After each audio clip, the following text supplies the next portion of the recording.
Budget ভাবা যায় 12 লক্ষ টাকা পর্যন্ত আয় করে 12 লক্ষ টাকা কে 12 লক্ষ টাকা আয় করে হাই স্কুলের মাস্টারমশাইরা যদি মাসে 1 লক্ষ টাকা করে আয় করে তাও তার খাওয়া হয় 12 লক্ষ টাকা মধ্যবিত্ত সুলভ বাজেট এদিকে কমিয়েছে টাকা কমিয়েছে টাকা কমিয়েছে পরে আলোচনা করবেন তারা বিস্তৃতভাবে বলবেন প্রস্তাব উত্থাপন হবে তারা বক্তব্য হবে আমরা কিছু বলতে চাই যে আমরা বেকার কর্মসংস্থানের কোনো প্রশ্নই এই সরকার দিয়েছে এই জন্য ঘটনাটা করে গেলাম এখন মূল যে প্রস্তাব সেই প্রস্তাব উত্থাপন করবে কমিটি সভাপতি এই সংগঠন যে কোনো সংগঠন আছে গ্রাম অঞ্চলে কৃষক সভা তার কমিটির কাছে পক্ষ থেকে এই কমিটিতে মূল প্রস্তাব উত্থাপন করবে আমি তার প্রস্তাব উত্থাপন করার জন্য আহ্বান জানাচ্ছি অনুষ্ঠানের পরিচালনায় গঠিত কমিটির সভাপতি মণ্ডলী উপস্থিত আমাদের নেতৃত্ব উপস্থিত বন্ধুগণ কমিটি আমাদের আজকে কনভেনশনে যারা উপস্থিত হয়েছেন তারা তো আসেন সামনে এই ডাকবাংলা বাজারে অনেক দোকানদার বন্ধু ভাইয়েরা তারা আমাদের বক্তব্য শুনি কিন্তু এই কনভেনশন আমরা কেন করছি আমি প্রথমে বলেছি আপনারা অবগত হয়েছেন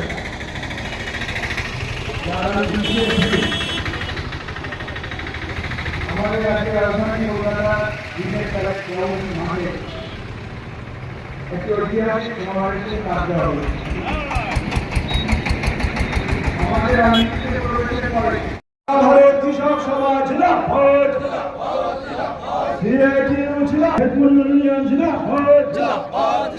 কেন্দ্রের সরকারের আহত বাজেট আমরা মানছি না মানব না জনবিরোধী বাজেট চালিয়ে দাও পুড়িয়ে দাও জনবিরোধী বাজেট মানছি না মানব না জনবিরোধী বাজেট চালিয়ে দাও পুড়িয়ে দাও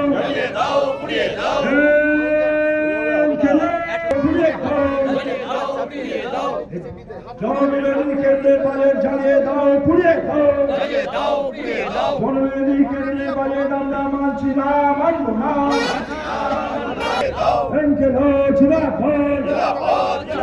জনবিরোধী বাজেট মানছি না মানব না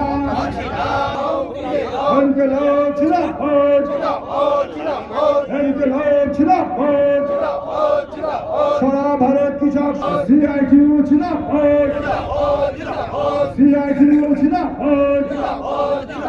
জনবিরোধী কেন্দ্রের বাজেট মানছি না মানব না জনবিরোধী কেন্দ্রের বাজেট চালিয়ে দাও পুড়িয়ে দাও লড়াই লড়াই চাই লড়াই লড়াই চাই লড়াই করে পেয়েছি না সামনে লড়াই কমবে সামনে লড়াই কমবে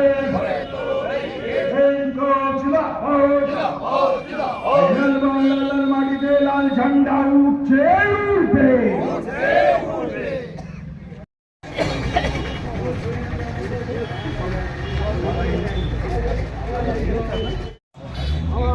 স্বরূপনগর ডাকবাংলা 3 রাস্তার মোড়ে আজ আপনারা সদ্য যে বাজেট ঘোষণা হলো কেন্দ্র সরকারের পক্ষ থেকে সেটা পুড়িয়ে দিলেন তার প্রতিলিপি কেন কি বলবেন?